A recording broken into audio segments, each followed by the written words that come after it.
Good morning, lovelies. A lot of times when I tell people that I'm a writer, that I have a novella series that comes out in February, or that my first full-length sci-fi novel comes out in June, a common response to that is, oh my god, where do you find the time to write? A lot of people want to be writers. Writing a novel is one of the most popular goals here in America, but so few people actually go through with it. There are a lot of reasons. The competitive nature of publishing, the difficulty of getting an agent or publisher, the endless rounds of revisions. But one of the biggest obstacles knocking people out of the running at the start is that they simply don't have time to write.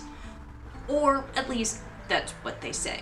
A lot of it just comes down to general time management skills and figuring out what you can sacrifice versus what you can't. So let's find some time in your schedule to write that book. Look at your schedule. Where are the gaps? Sometimes we actually do have more time than we think we do. We just have to get a bird's eye view. Grab a calendar, fill in the hours where you're at work, traveling, spending time with family, all of that jazz. You're blocking off times that are already taken up and unavailable. You've promised to be there, you're paid to be there, no take-backsies. Then look for the days and times where you have the mental energy to actually do this kind of work. You want at least half an hour, preferably more. Obviously, if you work a 10-hour shift or more like I do sometimes, that's not a good writing day. You're going to be fried. And if all of your days off are dedicated to household chores that really need to get done, or that's the only time that you can see your kids, or whatever, obviously you leave those days alone unless you know for a fact that you can carve out an hour, maybe two for yourself. Sometimes you might just have to get out of bed an hour earlier or go to bed an hour later, but only do that if it's healthy, okay? Or if you're like me and already halfway to insomnia. Ask yourself, what are some things that you can replace? If you want to write a book, you might have to sacrifice some things to get there. If you're a gamer, let's say, and you regularly play your favorite game for 3 hours at a time, consider cutting some of that time. Instead, play your game for 1 or 2 hours, and then use that extra time that you now have to write. I make sure that I write before I dip into my guilty pleasure of Diablo 2. It's my own little reward for hitting my word count goal or doing those revisions, so it's even more enjoyable because I'm not constantly thinking, oh man, I really need to be writing right now.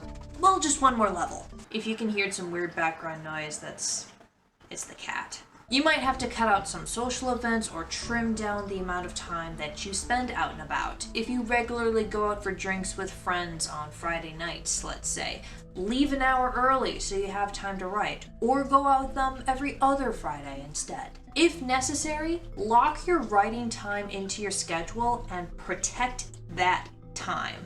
I have a bullet journal, which includes my monthly, weekly, and daily to-do lists, and you can bet your ass that when I am on deadline, I will write 2 chapters today to that to-do list to make sure that I actually have time to do it and that I get around to it. If you have friends or family or work that are constantly demanding your time, block off a Saturday afternoon or a Sunday morning or whatever time is best for you and protect it. Don't let yourself get scheduled for a shift or dragged into watching a football game. That's your writing time. You don't have to go into specifics when people ask. Just say, sorry, I'm busy, but we can get together this other day instead.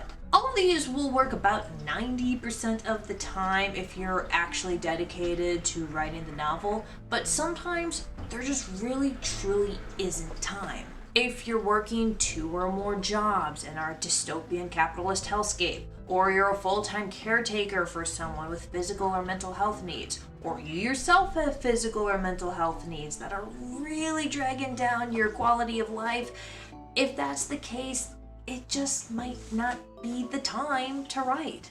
And that's totally okay. Professional authors go on hiatus all the time for their own mental health. So there's nothing wrong with tabling your story idea for another year or 2 until things quiet down. When you do finally sit down to write, you don't want to have to get up every 5 minutes because you forgot something or something's bothering you. And you definitely don't want to waste that time scrolling through social media or watching YouTube videos. If you have young kids, for instance, make sure someone's watching over them while you write. Your spouse or a babysitter or whatever. That way you don't have to worry about it. They're not interrupting you. Have snacks and water within easy reach so that you're not wandering around the kitchen. Cut out internet if you have to, or give yourself a timer that'll remind you to get back to work when you are scrolling. At the end of the day, you make time to write. Either writing your book is important enough for you to do this, or it isn't. Your choice. I will see you next time. Bye, lovelies.